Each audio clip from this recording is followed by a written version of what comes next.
I have MS or something like that.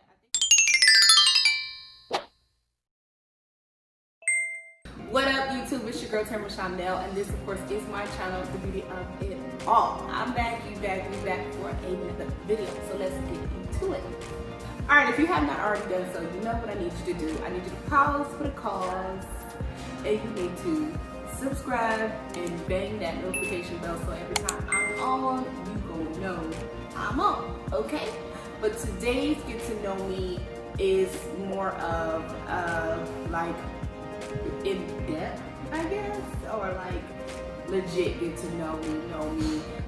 Not so much surface, but like real deal tea spill, okay? Let's get into it. The other day I was in the shower and I had taken a fall last Sunday, so it's about a week ago, and I was afraid after I took that shower and I'd fallen, I didn't want to take another shower. I didn't want to take a shower until my husband was here because I just wanted to make sure somebody was here just in case I fell.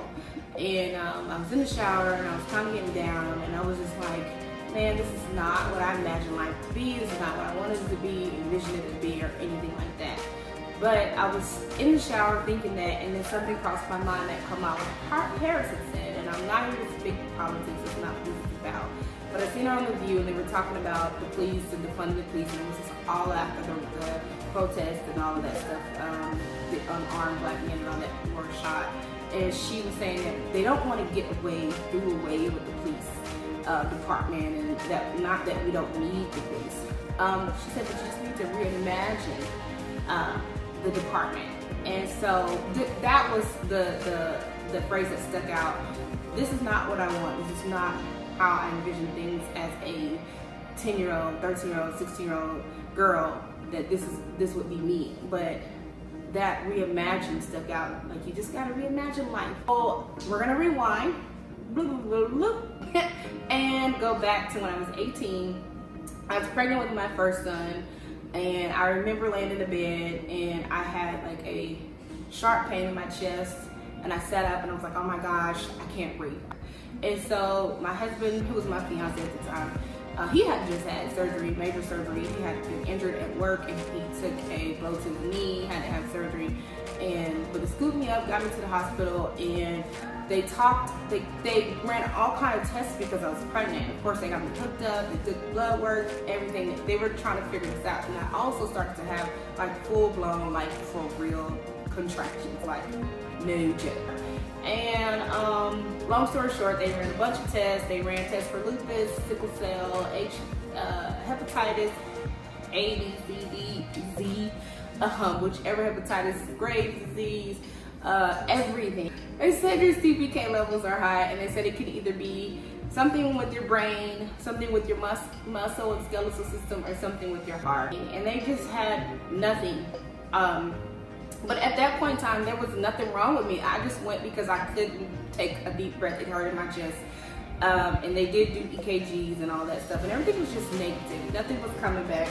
The main focus at that time was to make sure that I went term, that I did not have a premature baby. And they just thought that's what was going to happen. They prepped me for that. They took me to the NICU and all of that stuff.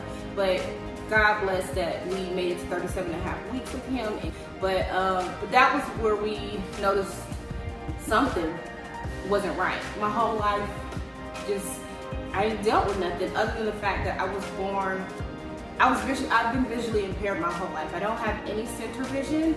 I only have the side peripheral vision, and that's all I have. But I've been like that my whole life. Other than that, I didn't notice anything was going on with my muscles. After my son was born, I had a muscle biopsy done. I got put on prednisone, a bunch of steroids, this, that, and the third, because they just knew something was wrong. They just didn't know what it was.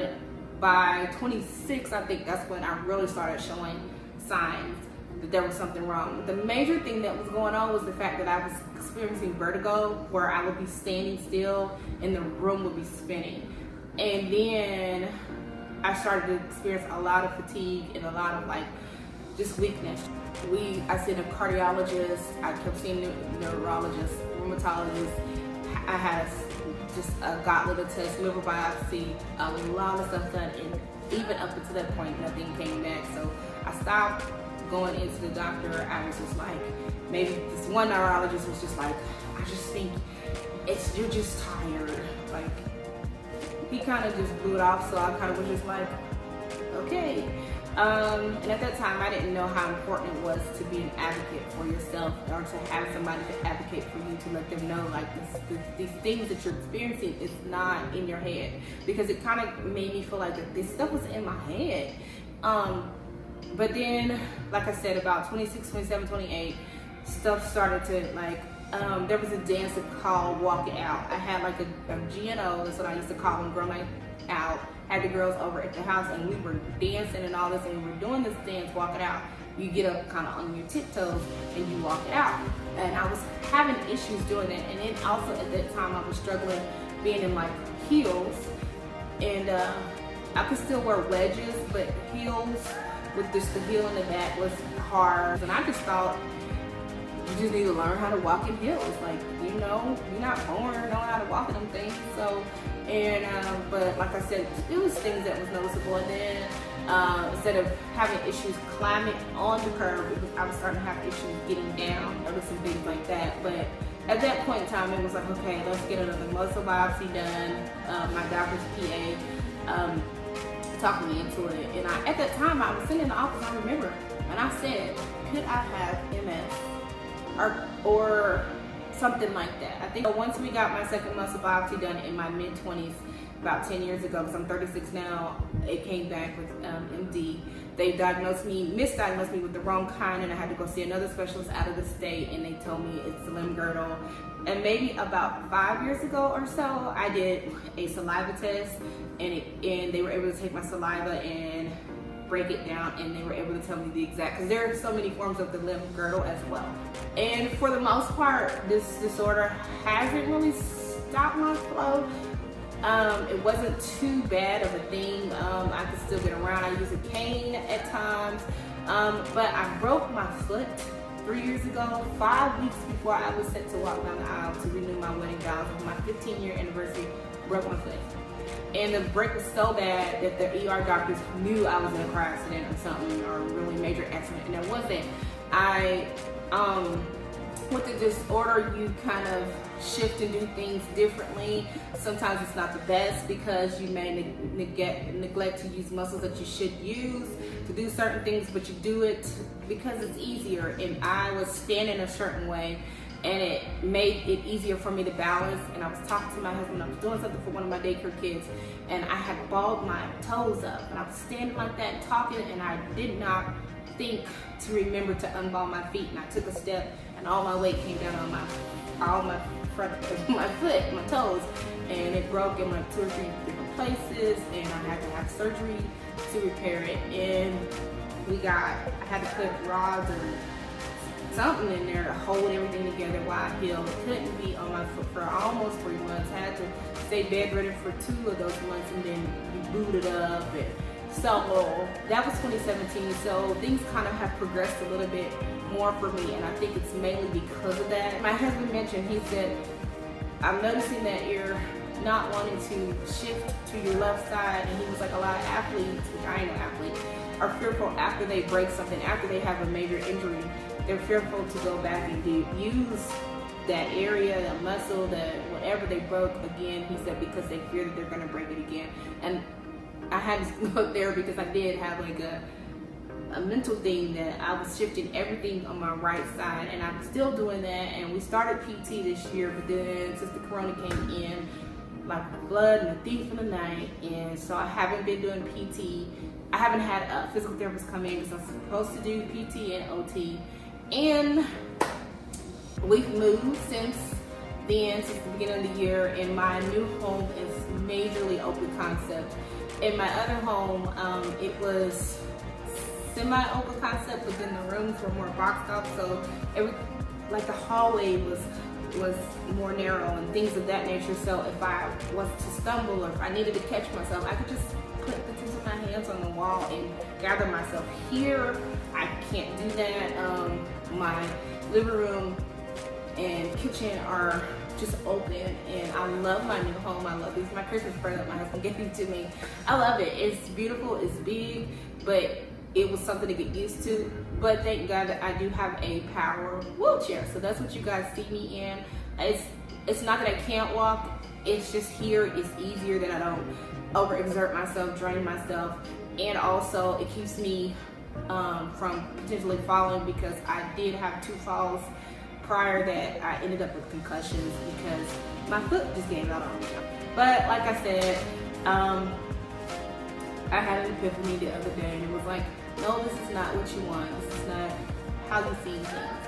But you have to just reimagine life. So yeah, if we go somewhere, if we go on vacation, I'm not just looking at the flights and the time and what restaurant we can eat at, this and that. I'm looking at the accessibility, how, what wheelchair I'm gonna take. I have a power chair and I have a manual chair. I have 3 walkers, I have 3 canes. So it's, you know, thinking about, am I gonna, you know, how far is it gonna be to do you know, when we go out.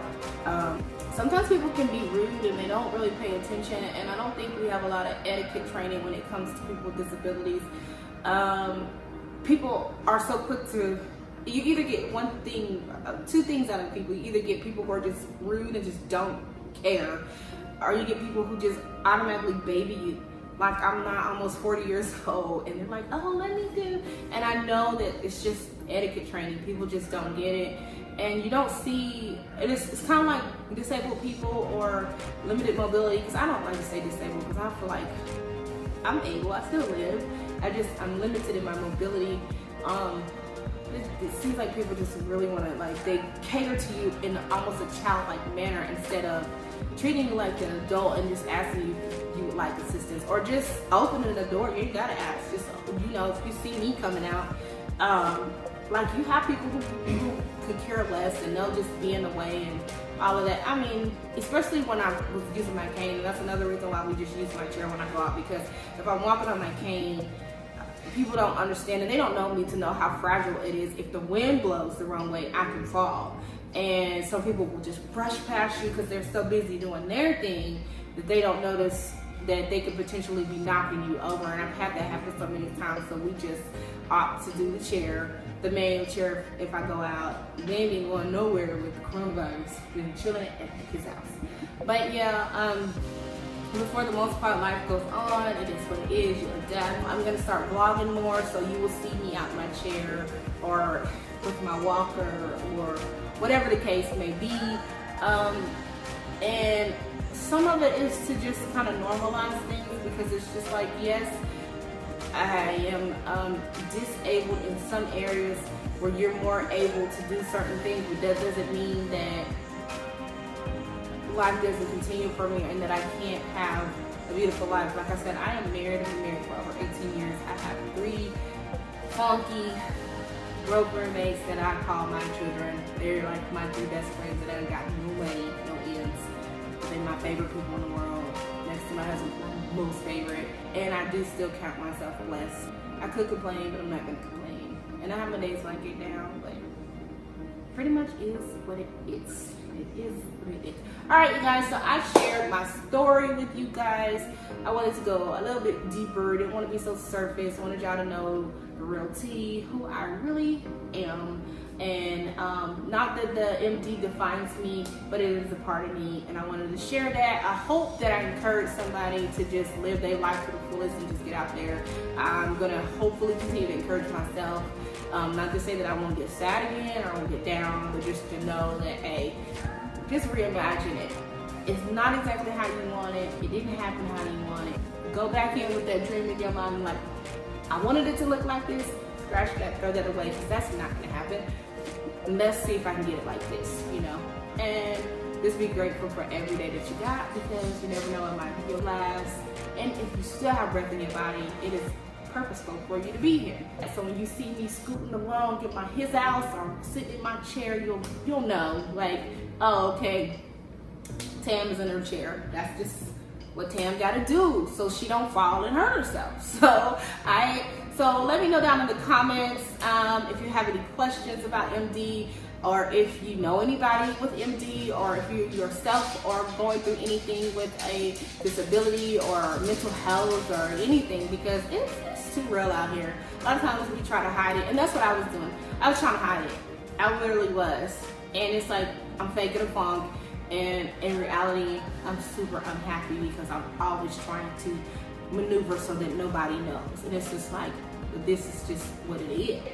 Go ahead and give this video a thumbs up because I know you want to, and of course you want to be my fandom, you want to be my internet cousin because I'm just that awesome, right? Yeah, okay, thought so. Hit the subscribe button, bang that notification bell so every week when I upload, you're gonna know, alright? And that's pretty much it. Your girl is out. Peace.